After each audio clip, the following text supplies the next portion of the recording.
My name is Konstantinos Giftopoulos, and this is my creative critical reflection preliminary responses that are based on my film intro, Lost and Found. How does my product use or challenge conventions, and how does it represent social groups or issues? Well, my product utilizes a convention with the storyline of a bully and their victim. This plot idea has a tall and dominant bully that is incredibly mean to a quiet and harmless victim. This convention is a very common one within society and drama films, as we see bullies in all types of TV shows and movies. The use of high-angle shots for portraying Chris the victim makes him look weaker but calmer and nice. The long-angle shots of Chris, along with the prop basketball that he holds very often, make him appear confident and gutsy. We challenge conventions as the two main characters unexpectedly meet in a Lost and Found. Rather than disregarding the bully and not including him in the later parts of our film intro, the characters come together to look at the mysterious diary they just found, and their connection is growing closer. Popular, overconfident athletes are known to be a social group in the world, as they lack care for others and tend to cause problems. The idea of a bully is presented more uniquely in my film intro, as the audience has to wonder what makes him so aggressive and centered around basketball. The audience doesn't know how he's become so aggressive or if there was any specific cause, and his prehistory for basketball. So yeah, it's open to interpretation.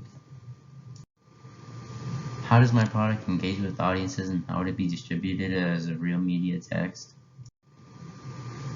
My product engages with the audience by making them feel like they are next to the characters and alongside them as they go through their situations. This engagement is applied through the third-person point of view. When Jordan the bully is frustrated, the audience is meant to feel like another student that watches his rude acts, and they can either feel happy or mad about what he's doing. When Chris the victim is alone, quiet, and reading, he is portrayed in a weaker manner that pushes the audience to feel sympathetic for his struggles. The audience, once again, like I said before, they can pick a side when it comes to the opposing characters or the antagonist.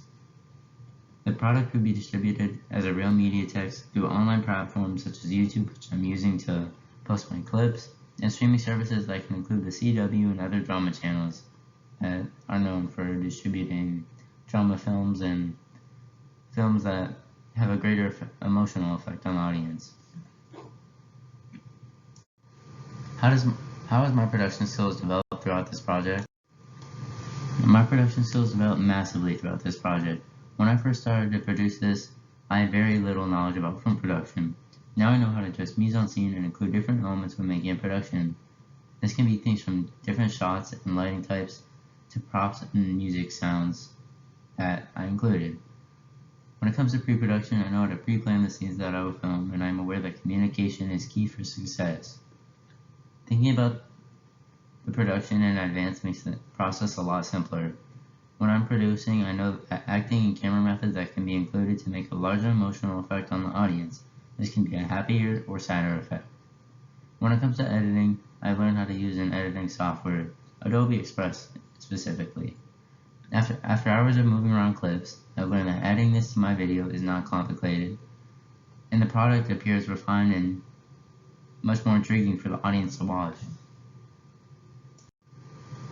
How did I integrate technology, software, hardware, and online technology in this project? I integrated technology in this project through multiple methods. I utilized Adobe Express editing software when adjusting my clips. This included adding transitions, a soundtrack, and text/subtitles to my film intro. My clips were put together in a movie-like way that's more intriguing for the audience and grasp their attention. I used an iPhone 14 Pro camera to record my clips, which would be hardware. The quality of this hardware benefited the quality of my product, with clips that were not grainy. Having great hardware makes this a lot easier to film, and it's just better overall. I uploaded my clips and videos to the online technology of YouTube. YouTube has a ton of viewers that are ready to watch new videos. YouTube is known to be a top media production, so this online technology was perfect for my production.